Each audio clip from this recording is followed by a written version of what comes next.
So any questions about QR codes?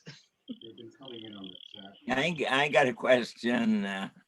Yes. On the front of my computer, I think there's one. It's about as big as a postage stamp. Mm-hmm. And would that be a reader? If it looks like that with the 3 boxes on it, it can be any size. That's one of the good things about QR codes. They can be very small as long as they're not too blurry. As long as it's sharp, like well printed, it can be very small, and or they can be as big as the side of a building. So, which is not true of all of, like those UPC ones have to be a specific I don't size. see anything on it now. It had a piece of protective material over it that was quite sticky. Oh. I pulled that off, Mhm. and it's kind of sticky underneath, but it's just black. And Pulled Well, the if it- coat off. It Mark's was on a on film. He pulled it off.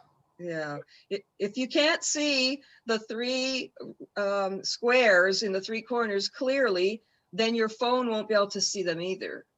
So, was I not supposed to pull that covering off it? Mm-mm. No. I'm sorry, I don't know. Because some of them are transparent. I don't see anything. It's sticky on the front, and it's black. It's not black and white? No, Hmm. unless something is under, unless there's another layer of sticky stuff on it, which I don't know how to get off. But then when you use it, how far away does the item have to be? Okay, so when you hold up your cell phone, and you can look at the camera, the screen, and if you can see the whole QR code clearly, then you just push click, or sometimes you don't even have to do that. Sometimes if you got a QR reader, it'll just recognize it.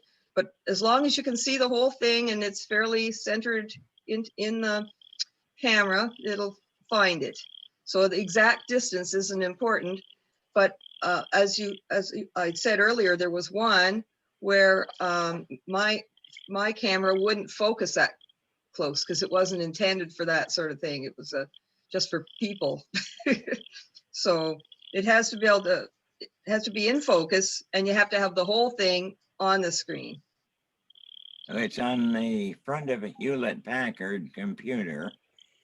Mhm. What would it likely be?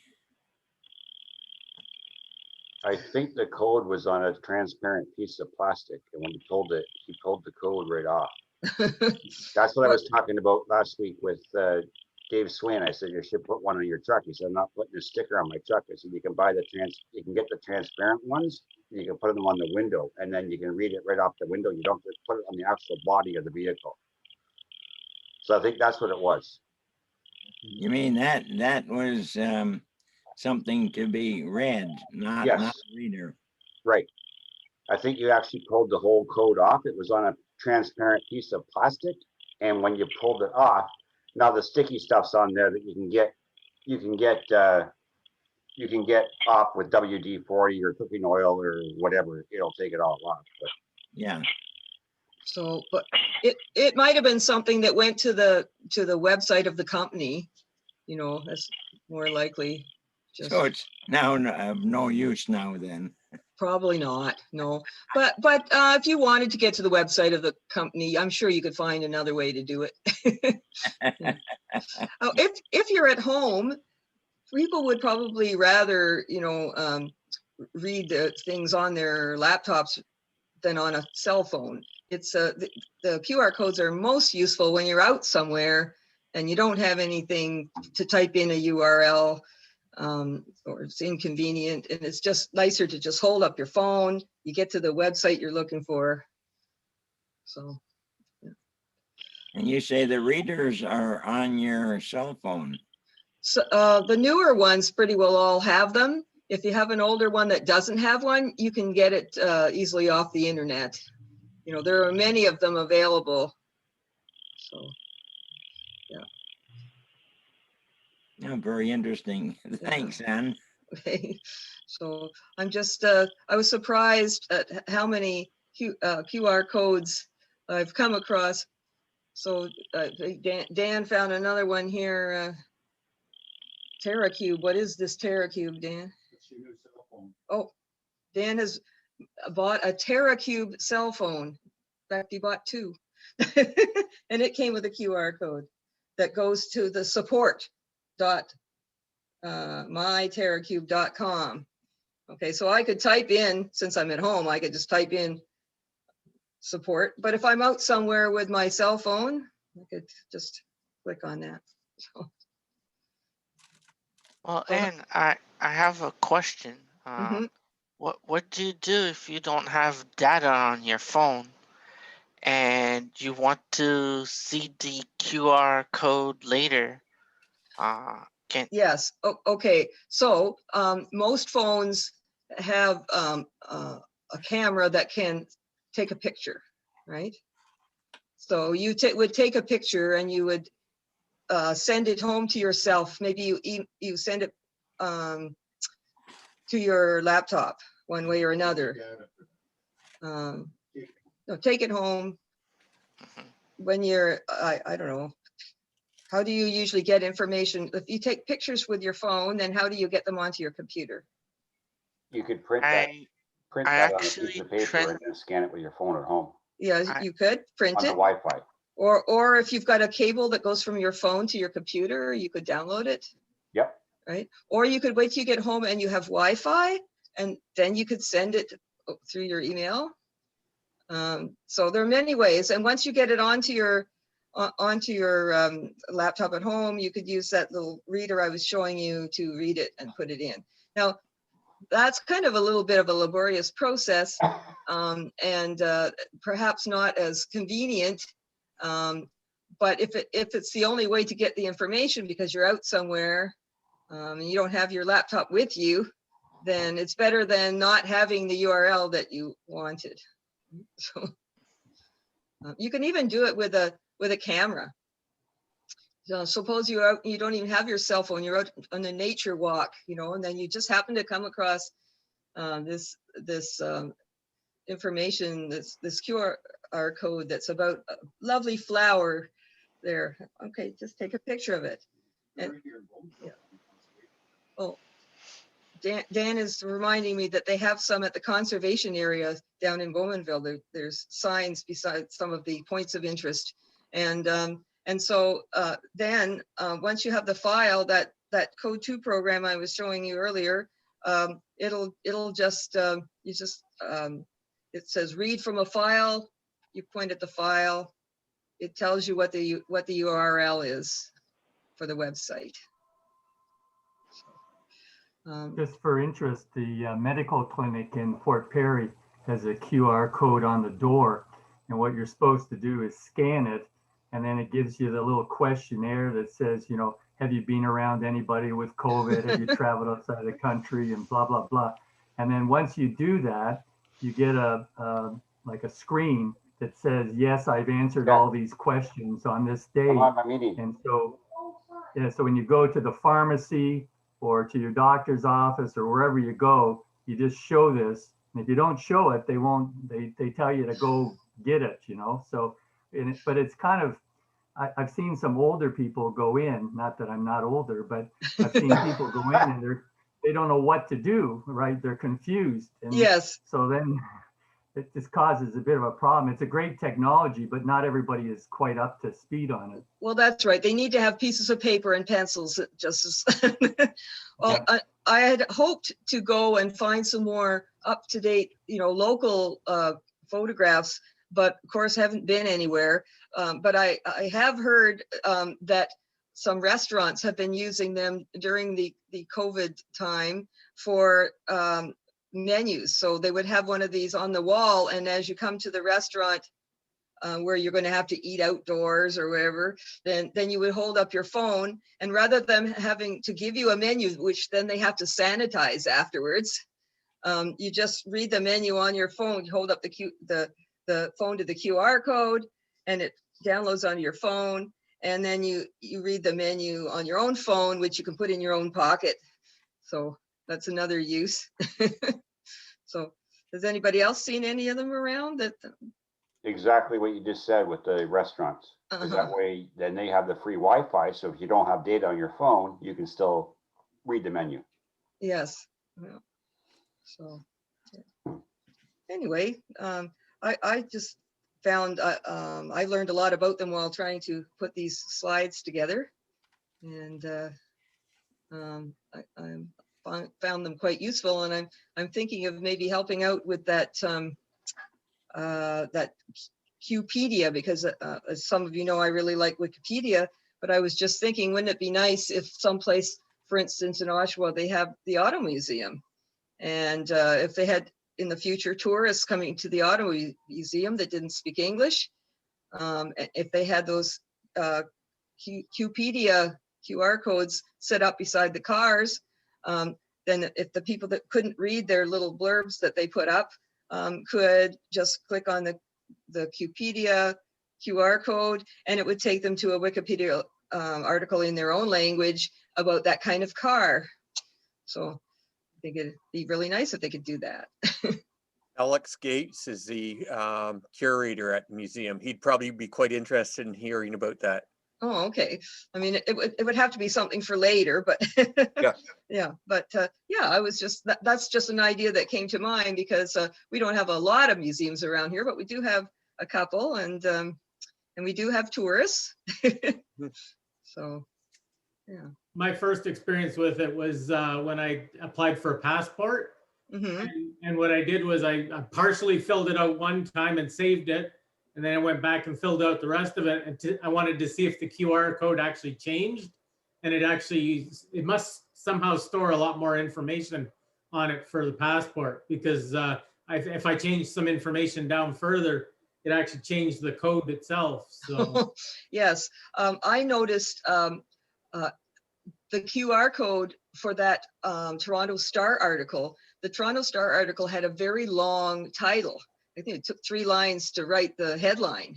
And the Toronto Star uses the headline as it puts it in the URL.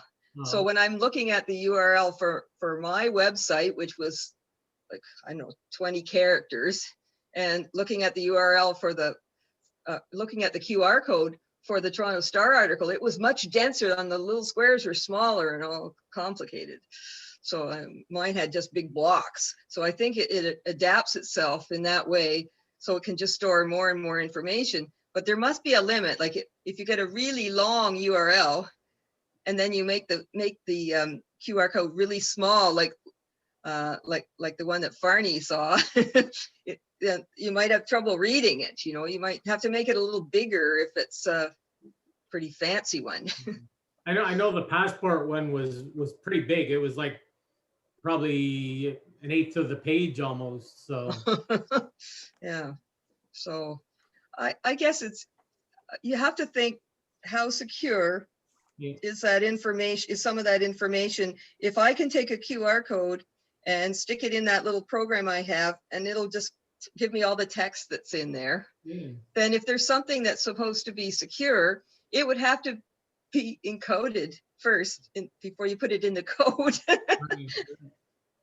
So, and I'm sure that there are some uses that are like that, whereas if you could decode it and find out what the characters were, but they wouldn't mean anything because they're all encrypted, right? So it must pick up certain dots in different fields on that then, right? Is that how? Some of the little rows and columns are for error correcting. Some of them are for data, and some of them are just spacers, you know, and where you could put some extra stuff. Yeah, I always find they all look kind of the same, but but as long as they read it right, that doesn't matter. Yeah. Gee. It's interesting though. It's an interesting way to do it.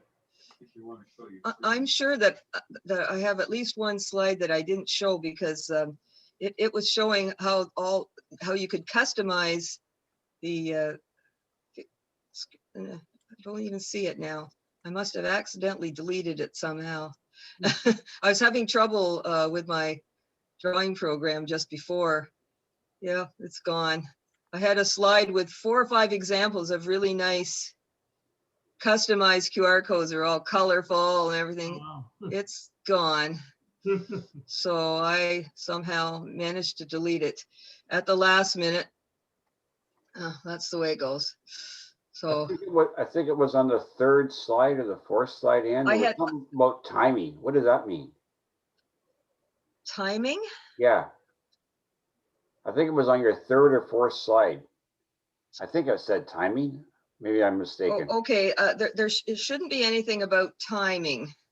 It should, I don't know, it's just visual. It doesn't, nothing's moving or, It was when it was all, you had everything broken down. I wonder what that. oh, Yes, one of the entries was timing on the Wikipedia display. that might have been the one that I said I didn't look into all the way. Okay, all right. Sorry. The technical specs or something, but Yeah, I don't know. Maybe it's timing how long it takes to read it. I don't know what. it may what be you mean that, by timing. it may be that the QR Kinda code weird. reader only tries so long and then it gives up if it can't figure it out. Okay, yeah. Yeah, that would make sense.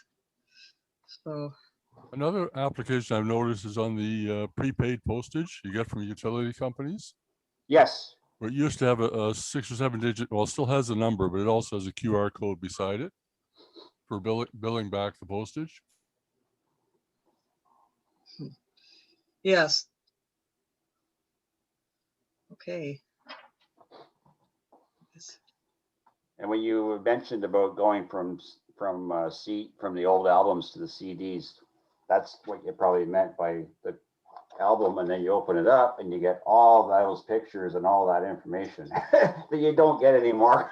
Yes, well, that's right. It was much more fun then, but that's what we have websites for now, right? So Yeah, now you wonder how long the websites will be there, though. You Yeah. know, somebody's got to pay to keep those websites up. Whereas if you have your album and you have it on your shelf, you've got it to your Yeah. roof leaks or something. Yeah. So. it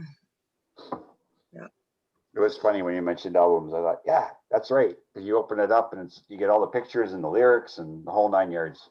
Right. Yeah. So, oh, okay. I'm just going to see if I can share my screen again now.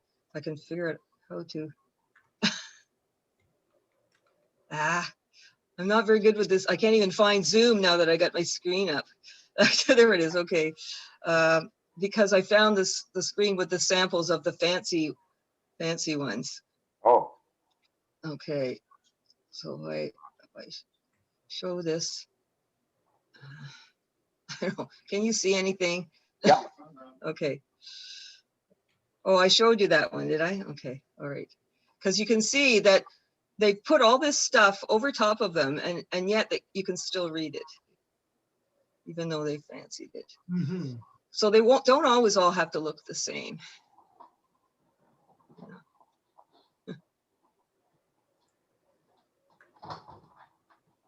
Anyway, did I stop sharing? I think I did. Okay. Yes, you did. Good. I haven't been using Zoom much. I've been using this other one called Whereby, which isn't as complex as Zoom, but it's free. So, all right. Well, are there any more questions, or is that it for QR codes? They're pretty straightforward, the idea of them, but there's a lot of things you can do with them. Have you dug into finding how much virus can be put in a QR code? Is it just the fact that, do they just read the data and then you have to do something with it? Yes, Or that's can that's all they do is they change those squares into numbers and letters, and that's all So- that does. So once it's on your gadget, it's up to you to decide if you're going to do anything with it. So for instance, if you got an email and it said click here to check your parcel delivery that you don't remember. Okay, so you wouldn't click there, would you? You would first hover over that and see where that URL went. Remember the one reader? I already mentioned it, Dan. So so a QR code can't have an automatic go-to. It can, but I wouldn't pick one like that. So you can get the decoder that does that.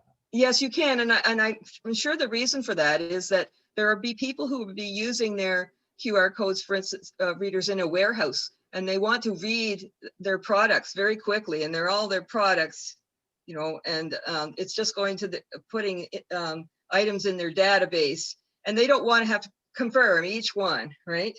So the QR code readers are apps, and they have settings. I'm sure you can.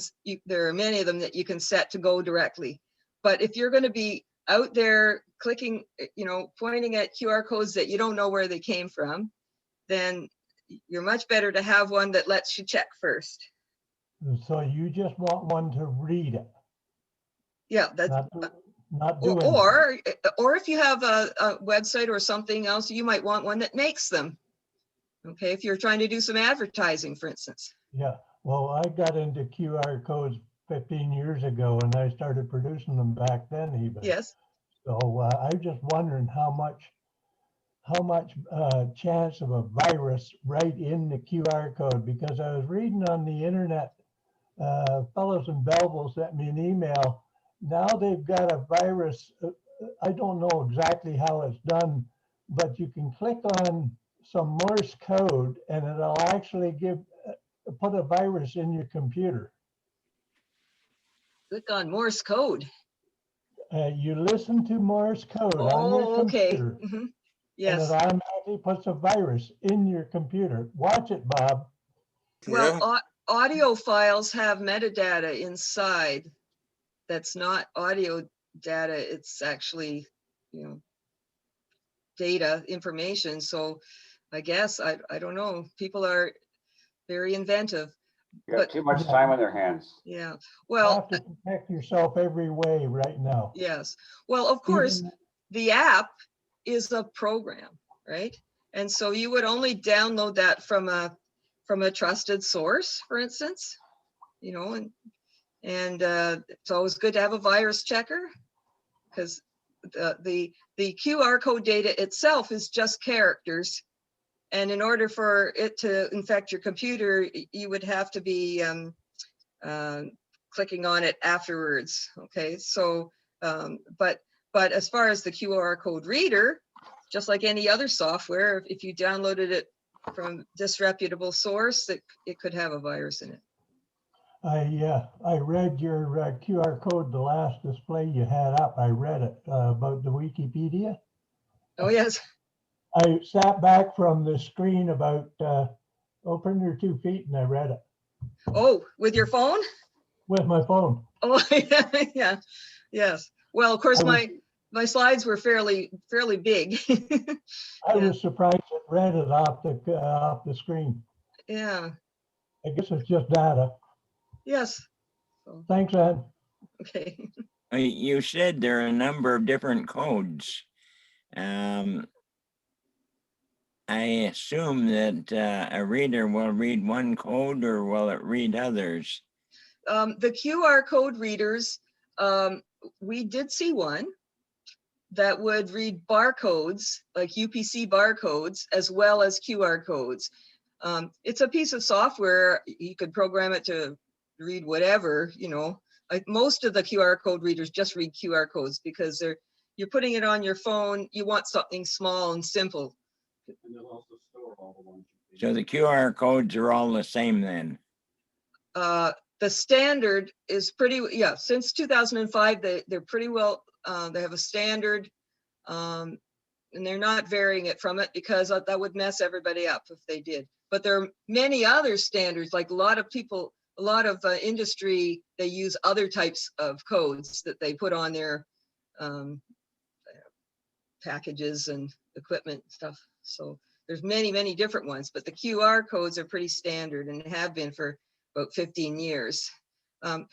Dan was pointing out to me that one of the QR codes readers that he has had a nice feature in that every time it looked up a QR code, it would remember all the ones it had seen, and you could look at a list of them later. So it didn't keep the little pictures, it just kept the URLs. And so you could say, what QR codes have I read? You know, and it would show you a list. You can go back to it if you want. Yeah, and then you could click on it and go there again. Quite handy. So if you wanted to know that restaurant menu after you got home, for instance. Thank Or you. takeout. I've got history on mine too.